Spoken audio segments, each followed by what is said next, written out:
Olá, pessoal. Estamos aqui em mais uma edição do nosso videocast Líder com Líder. E aqui com duas feras, com o Fábio, que é o diretor de tecnologia da Redditor, e a Karina, que é a nossa parceira aí, minha parceira de Vivo. Bom, Fábio, seja bem-vindo ao nosso videocast. É uma honra ter você aqui falando com a gente. E eu dei uma lida ali sobre alguns feitos seu. E a Redditor foi a primeira empresa a desenvolver o seu próprio Big Data. É isso mesmo, cara? É isso mesmo. A gente tem que voltar um pouquinho antes, né? Isso. Conta um pouquinho disso. Eu vou contar um pouquinho essa história. E, assim, eu sempre falo que a Redditor, para mim, ela não é só meu emprego. Ela é uma prótese natural da minha vida, vamos falar assim. Porque eu tive o privilégio de poder participar desde o início mesmo. Assim, eu estou na companhia desde 1998. Minha formação é de tecnologia e eu entrei na companhia num anúncio de jornal, numa época que hoje nem tem mais isso, mas foi um anúncio de jornal, procura-se um programador. E nessa época, eu estava muito naquela vibe de querer trocar de emprego a cada 3 anos. Então, assim, eu tinha trabalhado com telecom, e aí eu falei, vou trabalhar 3 anos em saúde, vou trabalhar 3 anos no varejo, vou trabalhar 3 anos em logística, vou terminar minha carreira no mercado financeiro. Sem demagogia nenhuma, no meu primeiro dia de Redditor, eu tive a certeza que ali era meu lugar, que eu ia ficar ali para sempre. A gente, nessa época, a gente não era nenhuma rede, a gente só tinha um hospital, que era o Barra D'Or, tá?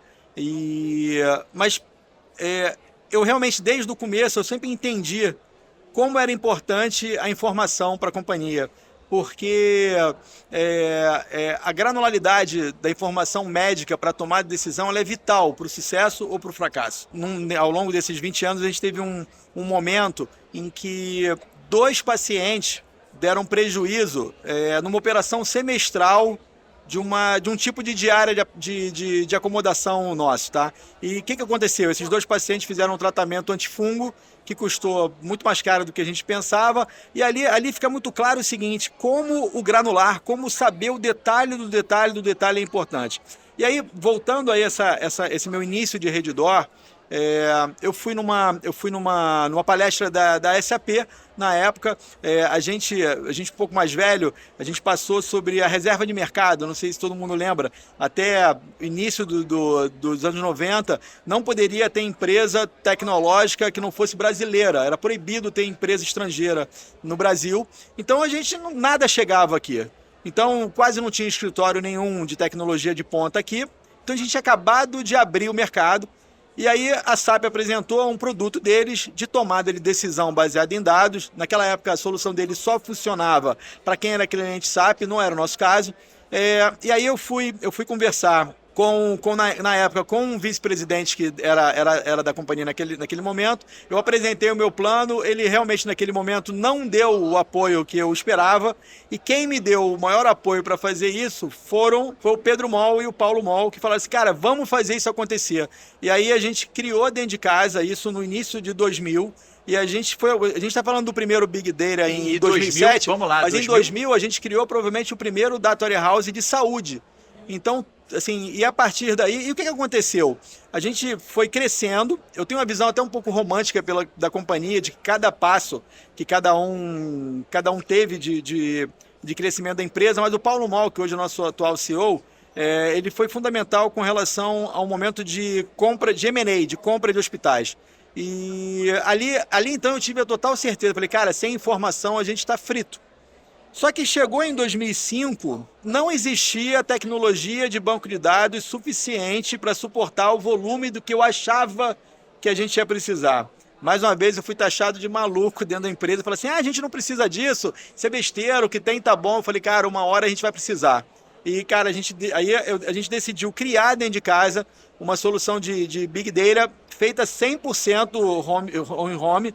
E a gente, em 2010, quando a gente comprou o Hospital São Luís, se a gente não tivesse pensado nisso em 2007, 2008, não tivesse implementado, na verdade, eu não conseguiria pegar o volume todo do São Luís e botar nesse mesmo balde, vamos dizer assim. Então, cara, foi uma sorte a gente ter pensado nisso alguns anos antes. E hoje toda a tomada de decisão da companhia é baseada nisso, toda. E você coloca aí o tema do maluco, né? O Jorge, né, teve a oportunidade, tava lá, a gente teve a oportunidade de assistir o Jorge, o Paulo, e ele fala muito dessas ideias malucas, né? Isso, E eu acho que a Redditor tá aí por conta de É. ter gente que chuta a bola e corre atrás Não dela. teve, não né? teve assim. Tem uma coisa legal da empresa. Em 2001, a gente estava muito apertado. Assim, construir um hospital ele demanda muito capital, muito capital. E eu era CLT. Assim, por isso que eu falo que é muito difícil eu separar minha vida da minha vida pessoal da empresa. Eu era CLT e aí o Pedro Moll me chamou, ele meu melhor amigo e ele, as pessoas me chamam de Fabinho, tá? Assim, ele falou, Fabinho, cara, confio em você, eu sei que você nunca vai fazer alguma coisa contra mim, eu queria te demitir e contratar você como pessoa jurídica para poder economizar tributo. Eu falei, cara, vamos embora. E aí, só que aí isso fez com que eu ficasse mais de 10 anos sem 13º, sem férias, sem fundo de garantia. E aí quando a empresa ela cresceu de verdade, em cima desse monte de ideia maluca mesmo, o Dr. Jorge chamou a gente, e eram algumas pessoas que estavam nessa situação, e falou assim, ó, vocês fizeram muito por mim, agora é minha hora de fazer por vocês. E aí, assim, mudou nossas vidas, tá? Mudou nossas vidas completamente. Então, assim, esse valor de gratidão, assim, eu sempre falo o seguinte, o que é a Redditor, tá? A Redditor, ela é uma empresa genuinamente boa, tá? Eu repeti isso na outra sala, porque realmente eu entendo isso como um mantra para a companhia. Eu não sou médico, mas eu salvo vida todos os dias. Sim, porque o meu trabalho faz com que eu contrate médicos melhores, eu compre equipamentos melhores. Então, todo dia eu saio de casa e eu salvo alguém. E é esse o nosso espírito, sabe? Assim, a gente não deixa de ser um negócio, a gente tem milhares de famílias que dependem disso. Então, a gente é um negócio, a gente tem nossa responsabilidade, mas a gente é uma empresa boa, sabe? Uma empresa genuinamente formada de pessoas boas. Nunca foi pelo dinheiro. O dinheiro é legal, é óbvio que é, mas nunca foi. Nunca foi pelo dinheiro. Muito bom. E tá aí a explicação do que vocês conseguiram fazer, né? Sim. Todo esse tempo. E pro carioca, sou do Rio também, é um grande orgulho, né? Porque a saúde no Rio de Janeiro é precária, né, cara? E a Redditor elevou o patamar. Com certeza. Né, do que hoje é a saúde no Rio de Janeiro. Eu não sei se o Dr. Jorge contou sobre isso de manhã. Eu estava em reunião, eu não pude ir. Ele foi na Clínica Mayo, que é o maior hospital do mundo, fica em Rochester, e ele passou lá uma semana anotando num bloco o que ele viu de interessante. E aí, quando abriu o Barrador, que foi o nosso primeiro hospital, ele implementou um monte de coisa. Inclusive, você que é carioca, não existia emergência privada no Rio de Janeiro, foi ele que criou. Então a gente fez várias coisas ao longo do nosso tempo em que eram realmente ideias, cara, que uma empresa muito nova no meio de empresas muito tradicionais.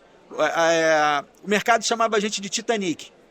Era assim que a gente era chamado, que a gente ia quebrar, que a gente não ia dar certo. E a gente virou o jogo completamente. Assim, hoje a gente é a maior empresa de saúde da América Latina, os nossos números estão aí, e isso nos enche de orgulho, mas sinceramente, eu acho que o meu momento de mais orgulho na companhia foi na época do Covid, tá? Não dá para não falar do dinheiro, mas a gente doou dois hospitais de campanha no Rio de Janeiro, sem recurso nenhum. Eu tive algumas empresas parceiras que ajudaram, mas a gente doou 55% do nosso lucro líquido naquele ano.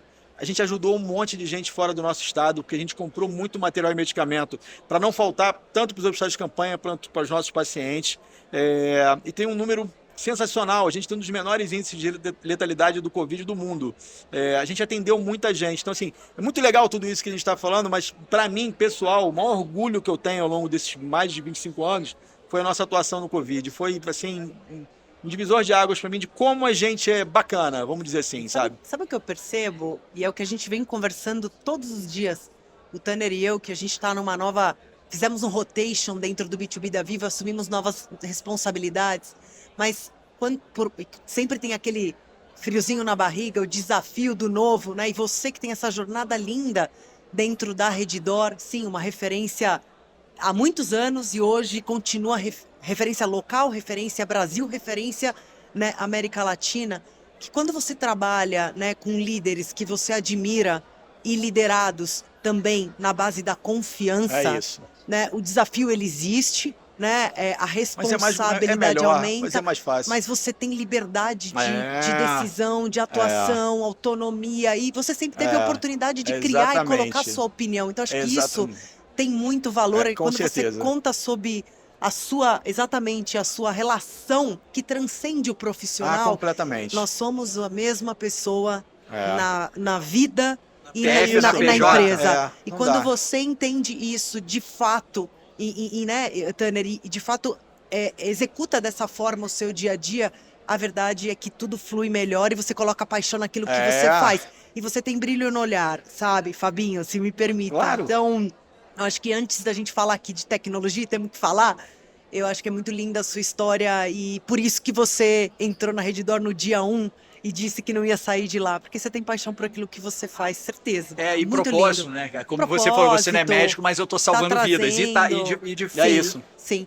E um ponto só, você tem ali no seu, quando a gente vai para o âmbito de tecnologia, hoje você é o responsável por inovação e inteligência analítica, né, no grupo. Isso. E você comentou dessa trajetória também, né, e a gente conhece pelo mercado, né, vocês são uma máquina de M&A. Né, o crescimento de vocês ele é Isso. combinado organicamente e inorganicamente, tá certo? E isso é incrível e desafiador. Nossa, foi uma escola isso para mim. E você é o dono da tecnologia, Isso foi uma escola. Esse negócio dos M&As foi uma escola para mim. Exatamente. E você erra, acerta, né? Hora você cria um padrão que aí você repete o modelo. A pergunta aqui para você é o seguinte: lidar com o legado, com as diferentes empresas Olha, vou te adquiridas, explicar. com os dezenas e dezenas de sistemas legados diferentes, com o novo, né? O novo ele está em construir o novo sob uma nova abordagem, metodologia, Sim. padrão, Sim. integração, não é só de dados, sistemas e aplicação, é de processos E e negócio. também negócio, Negócio. porque você tem que pensar negócio para depois olhar Exatamente. a tecnologia. Então eu quero que você me conte um pouco dessa tua jornada também de perfeito. integração desses Perfeito. negócios e que vocês vão continuar crescendo. Mais uma vez, eu tenho que voltar um pouquinho. Como é que começou o movimento de compra de hospital na Redditor, tá? A gente começou em 2003. Nessa época, a gente usava Nextel, que era um radinho que apitava, lembro né? bem. E aí eu estava lá em Botafogo, estava trabalhando, e aí o Paulo Mol me chamou. Fabinho, eu falei, oi Paulo. Ele falou, vamos começar a comprar o hospital. Me encontra no hospital tal, preciso que a gente entenda como é que aquilo ali funciona. Então a gente começou rapidamente, começando a entender mix de convênio, mix de glosa, mix de fornecedor. E assim, a gente não tinha grana, então a gente não tinha a escritório de advocacia para fazer valuation, não tinha nada disso, era gente na raça, tá? E por incrível que pareça, cara, eu posso dizer para você que a gente nunca errou nas nossas compras, eu devo ter comprado uns 15, 20 hospitais junto com o Paulo. E a gente montou uma máquina de pegar informação que a gente hoje tem um documento que fica no cofre da companhia, só para vocês terem ideia, um hospital, isso está no nosso formulário de referência do IPO, um hospital, quando a gente compra um hospital, ele tem uma média de 12 a 15% de custo administrativo, tá? A Redditor é 3%. E a gente compra um hospital, e aí a minha equipe ela vai no momento 2, a gente comprou o hospital, assumiu, minha equipe vai lá, a gente implanta a nossa estrutura de dados em 24 horas. E aí, em 24 horas, esses 12, 13% viram 7%. Então a gente ganha na semana 2, a gente está ganhando 7% de margem. Na semana número 2. Aí os outros 7 para 3, aí é contrato de impressora, tecnologia, coisas que demoram mais. Mas o básico, a área de compras na semana seguinte já começa a comprar baseado no que eu compro e o pessoal do comercial já começa a negociar com os operadores baseado como eu negocio. Imagina Isso a no base momento rica 2. de dados dele. Isso é no momento 2. E o Jorge falou do ramp-up. Tem um tal do ramp-up que ele falou que é o que tira o sono dele. Até chegar no ramp-up, ele não dorme. Mas ele falou que, graças a Deus, deu tudo certo e todos os hospitais chegam no ramp-up. Que é muito lá. capital investido, né? Muito muito dinheiro. capital investido. Muito Tá capital alavancado. investido. Agora eu tenho uma curiosidade aqui, né? Quando a gente fala de tecnologia, saúde, existe uma ala que acha que a inteligência artificial vai tirar a humanização do atendimento, né? A gente tem pessoas que se preocupam com isso. E eu enxergo de um outro modo. Eu acho que a inteligência artificial, na verdade, ela vai dar tempo que o médico consiga exercer o seu papel de Eu médico. também acho que é isso. Me fala um pouquinho Tá da bom. inteligência artificial, como que vocês estão utilizando isso, Tá. né? E uma coisa também importante é o tema da conectividade, a importância de você ter uma conectividade de qualidade nos hospitais. Fala um pouquinho E os disso, casos, inteligência né? artificial. Os casos de uso do negócio dele, né, Então, pra assim, gente. deixa eu contar da dificuldade. Assim, eu acredito muito, né, nessa nova vertente, tá? mas eu também acredito que a gente tem que ter muito pé no chão, tá? Hoje, mais de 90% dos projetos de IA estão fracassando. Essa é a grande verdade. E tem um motivo para isso. Falta de governança de dados. Esse é o principal motivo. Sim, não dá para caminhar uma coisa sem a outra, porque senão vira deslumbre tecnológico, e é tudo que a gente não quer. E a gente, como Redditor, a gente tem uma responsabilidade financeira, a gente é muito responsável com o nosso dinheiro, a gente não gasta dinheiro à toa, a gente não faz isso, tá? Essa responsabilidade a gente traz desde que a gente nasceu, desde que a gente não tinha nada mesmo, então a gente tinha que economizar. Então a gente tem muita responsabilidade com isso. E aí, a gente tem uma dificuldade de mercado do Brasil, tá? E essa história eu conto regularmente, hoje eu já contei, tá? Como é que o mercado de saúde brasileiro nasceu? Eu conto essa história sempre. O Brasil é um país muito novo. Só para vocês terem ideia, a UTI mais antiga do Brasil, ela é de 67, foi até no Hospital de Servidores aqui em São Paulo. É muito novo, a gente é um hospital muito novo. A gente é um país muito novo. País novo, muito de geração. E aí, os hospitais privados, eles nasceram basicamente na década de 40. Até então a gente só tinha Santa Casa. Como é que funcionava? Pegava um médico de uma família mais abastada, juntava com outro médico, eles compravam um sobrado lá no município dele e subiam 40 leitos. A próxima geração dos filhos subiam 50 leitos, a geração atual dos netos, terceira geração, 60 leitos. O Brasil hoje possui 4.300 hospitais privados, com média de 60 leitos. O problema é que os sistemas hospitalares foram feitos para esse público, não foram feitos para mim. Eu sou uma rede hospitalar, é tudo muito diferente. Então a gente começou a entender tem uma enorme dificuldade, que é entender o meu paciente. Então, até 2017, e funcionava muito bem, esse não era o problema, porque isso não era uma dor, vamos dizer assim. Meu paciente, falando em São Paulo, meu paciente ele ia no Vila Nova Star, atravessava a rua, ia no Itaim, era outro paciente, porque era outro sistema. Então, a gente, como área de dados, começou em 2017 a montar uma estrutura de paciente único. Então, hoje, 94%, eu estou te falando, eu atendo por ano 12 milhões de pessoas, tá? Então, 94% de 12 milhões eu consigo unificar a informação clínica. A gente conversou recentemente com outros players grandes, tipo Microsoft, Amazon. Eles falaram o seguinte, Fábio, a gente não consegue aferir, mas muito provavelmente vocês têm hoje o maior data lake de saúde do planeta, pelo volume que vocês têm. Porque eu tenho 80 hospitais, 53 clínicas oncológicas, tem mais do nosso braço de laboratório, e tudo é uma coisa só. E aí, com isso, eu consigo realmente fazer captação. Eu quero, por exemplo, criar um projeto de transplante renal. Eu consigo criar um algoritmo para poder ir lá entender desse grande repositório meu, mas aí a governança é do lado disso. Então, nada eu conseguiria, porque senão eu ia ter que criar um modelo de dados para cada hospital. Então, a governança de dados, assim, ela é vital para que isso aconteça. E aí, respondendo a tua pergunta de que se isso vai tirar... Eu escutei isso há mais de 10 anos atrás, que a IA ia tirar emprego do radiologista. Não vai nada, não tem isso, não existe isso. O que eu acho é o seguinte, eu tenho um exemplo, que inclusive é da fundadora da Redditor, a doutora Alice, que ela falou assim para mim uma vez, falou assim, Fabinho, você não imagina como é que a gente aprende tocando na mão do paciente. A gente olhando a mão do paciente, a gente consegue ver um monte de doença.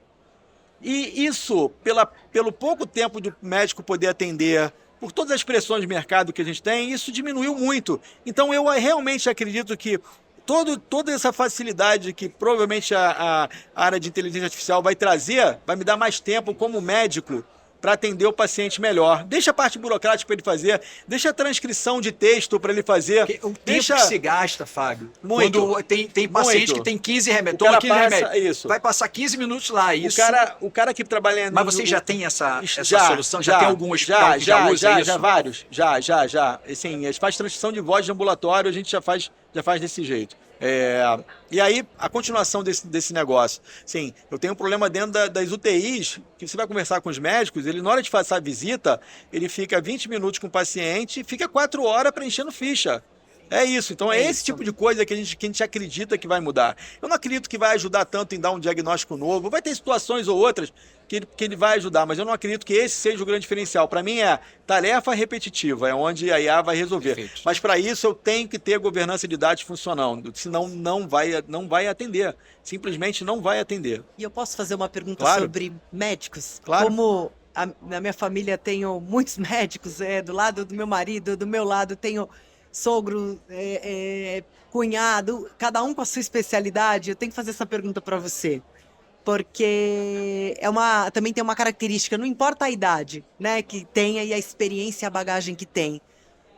A adoção ao uso da tecnologia pelos médicos, né, eu acho que pode ser um desafio, porque no final das contas existe aí todo esse potencial, né, para trabalhos manuais, onde podem ter eficiência na atuação e o médico vai ter o seu tempo mais valioso para aquilo que é o que ele estuda há tantos anos, mas a adoção de fato pode ser um desafio. E eu queria entender como vocês estão criando essa discussão interna para que o engajamento... Então, a saída é educação. A saída para mim é educação. A gente, como Redditor, a gente tem o Instituto DOR, que é um instituto de pesquisa, tá? E a gente está em vias de abrir uma universidade de medicina. E aí a gente, com certeza, vai educar o médico melhor para esse tipo de coisa, que hoje em dia realmente é pouco, tá? Nas universidades tradicionais, isso não é tão... não faz parte da literatura, vamos dizer assim, mas é muito importante, tá? Mas muito realmente para a eficiência operacional do dia a dia. Não para melhorar diagnóstico, mais uma vez, eu não acredito que vai substituir o radiologista, não vai. Vai ser um apoio, né? Vai ser um suporte. Exatamente, aí eu acredito. Agora, a IA embarcada em todos os aparelhos. Isso, ajuda, claro que ajuda. Diagnóstico, isso é exponencial, né? É aí que está também o grande ganho, né? Mas olha como é que o Brasil é um país mais difícil, vamos dizer assim. Eu vou misturar os estados, porque eu não lembro de cabeça. Mas, por exemplo, eu tenho o Rio de Janeiro chama tumor de tumor, mas São Paulo chama de nódulo, Recife chama de massa. Eu estou falando de uma coisa boba, mas que ela é disseminada de forma diferente, entendeu? Então, assim, o Brasil tem umas complexidades muito grandes. E eu tenho um outro problema, falta de padrão de informação. Nos Estados Unidos, eu tenho padrão de informação clínica, de terminologia médica, que é o SNOMED. Eu tenho o LOINC, que é de observação clínica. Nos Estados Unidos, cor de olho eu tenho um código. No Brasil, eu mal tenho, nenhum bulário eu tenho. Então, assim, hoje a gente está vendo um trabalho em relação ao Ministério da Saúde de criar padrões de informação, só que aqui é muito difícil a gente conseguir fazer isso, por conta de todas essas dificuldades. O que a gente fez como Redditor? A gente decidiu fazer o nosso. Então a gente, alguns anos atrás, falou, cara, não dá para esperar, vamos fazer o nosso. E até quando a gente olha o mundo, o único lugar que tem isso realmente bem feito é Israel. Só que Israel é um país pequeno. Sim, os Estados Unidos não conseguiu fazer isso tão bem assim. E mesmo Israel, cara, eu vou de repente falar uma besteira, mas acho que o Israel, se não me engano, é do tamanho do Rio de Janeiro. É pequeno. Sim, para fazer isso para o Brasil é uma dimensão continental. E hoje eu tenho 80 hospitais no Brasil inteiro, então é muito difícil. E Fábio, sobre conectividade, né? A resiliência de uma conectividade de qualidade. Porque com todos esses usos da tecnologia que hoje o hospital passou a ser tão necessário quanto água, energia, gás. Claro. Fala um pouquinho dessa parte da conectividade, do 5G. Como é que vocês estão usando isso dentro dos hospitais? Wi-Fi? Para que Então, eu tenho lido, com relação ao 5G, eu li alguns cases, a gente não está fazendo isso ainda, mas eu li alguns cases de cirurgia remota, tá? Da pessoa estar no Rio de Janeiro e fazer uma cirurgia em BH. Eu ainda tenho alguns pés atrás com relação a isso, pela segurança do paciente. Tá? Eu ainda não, se a decisão fosse minha, eu ainda não me sentiria confortável, sim, com isso, tá? Mas com relação a Wi-Fi, eu entendo o Wi-Fi como uma ferramenta de trabalho, tá? Eu entendo isso como uma ferramenta de trabalho. Vou dar alguns exemplos práticos de negócio, tá? E aí eu vou misturar a governança de dados com a questão do Wi-Fi, tá? Que você captura, né? Quando o paciente está no hospital, exatamente, usa o Wi-Fi, você pega informação ali, de certa forma, te dá Mas olha como é que isso é importante, tá? Quando a gente fala em cadastro único de pessoas, tá? E aí eu vou te dar um número global, independente do segmento. Assim, uma empresa, quando tem um bom cadastro de Master Data Management, que é a terminologia técnica disso, ela figura ali entre 68% e 73%, é um bom MDM de cliente. A Redditor tem 94%, como eu falei, tá? E aí, por que a gente conseguiu isso? Porque a gente tem uma infraestrutura de Wi-Fi muito boa, tá? Hoje ela é 100% administrada pela Zux, tá? Tanto o Wi-Fi como o enriquecimento de dados.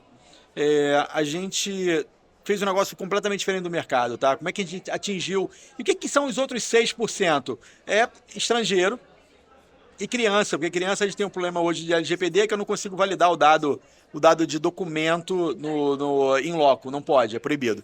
Então, só que o resto a gente consegue pegar tudo.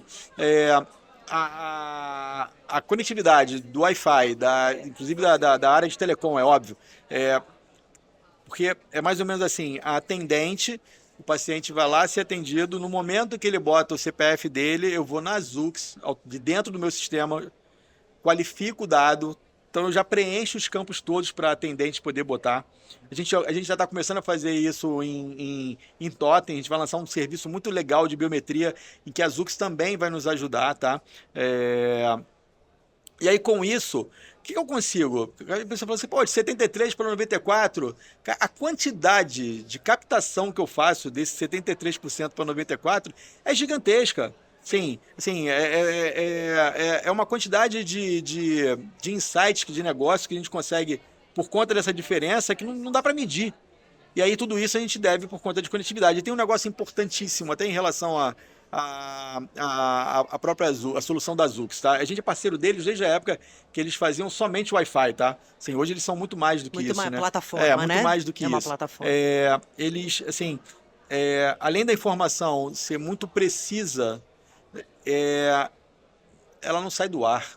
Então, assim, eu não tenho problema. É 99,99%, mas poderia ser 100%, porque ia ser a mesma coisa. Assim, a gente não tem esse problema. A gente tem um problema de resiliência tecnológica com relação à solução deles, que eu sou meio sócio oculto, tá? Porque eu não sou sócio não, mas eu amo a Zux como se fosse sócio também. Então, eu gosto muito. A história da empresa é muito bacana. Eu estou cheio de orgulho de estar aqui com eles. Eu vi também bastante disso tudo acontecer.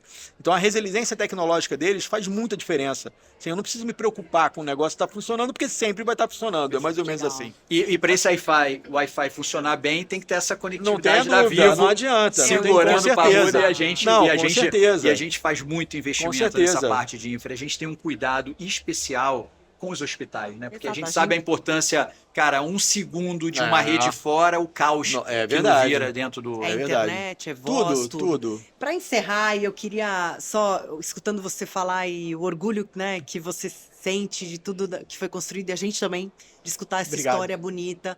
Você comentou, em média, 12 milhões de pacientes ano, né? E obviamente com prontuário eletrônico, único, visão única desse paciente, onde quer que ele passe, onde quer que ele esteja. Exatamente. Né? E toda essa oportunidade de plataforma, né, de dados rica que vocês têm.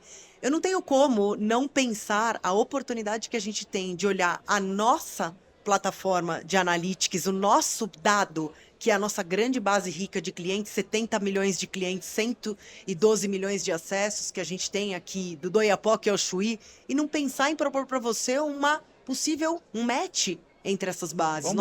Nós monetizamos a nossa base rica de clientes, criamos as APIs, que são a nossa plataforma chamada Open Gateway, que a gente pode conversar com vocês nesse universo de unir Zux com o Open Gateway e a gente falar de outros universos sensíveis, como cibersegurança, como antifraude, como, de fato, identificação desse não só paciente, mas em todos, enfim, geolocalização, que é onde a gente tem as torres, as herbes em qualquer lugar do país. Imagina se a gente pudesse juntar essas duas coisas e eventualmente pensar numa proposta de valor em conjunto. Com certeza, então, assim, tem um monte de ideia. Assim, a gente pode começar a pensar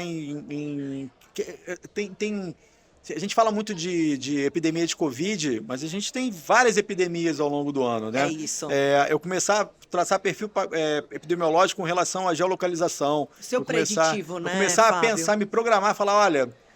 isso daqui vai aumentar a demanda. Aí eu começo a me preparar para poder atender aquilo ali, para não faltar um medicamento tal, porque o inverno está chegando, vamos dizer assim, entendeu? O seu custo de servir diminui naturalmente, né? Posso comprar melhor, posso fazer um monte. Tem uma série de coisas que eu sou muito a favor desse negócio de enriquecer dado. Sim. A gente precisa disso. Queremos seguir fazendo parte desse sucesso. Né? A gente já somos grandes parceiros, né? A Vivo e a Redditor. Temos muita coisa juntos. Obrigado. E vamos junto, cara. E obrigado mais uma vez Que aí, uma isso, uma baita honra estar aqui. oportunidade, né, de ouvir um pouquinho aí da tua trajetória, que você entende de tecnologia, de dados. Muito bom, foi ótimo. Obrigado. Obrigado. Muito É isso. obrigada Obrigado. mais uma Pessoal vez. que nos assiste Obrigado. aí, muito obrigado. Espero que vocês tenham gostado. Até Tchau, a próxima. tchau. Obrigado. Até mais.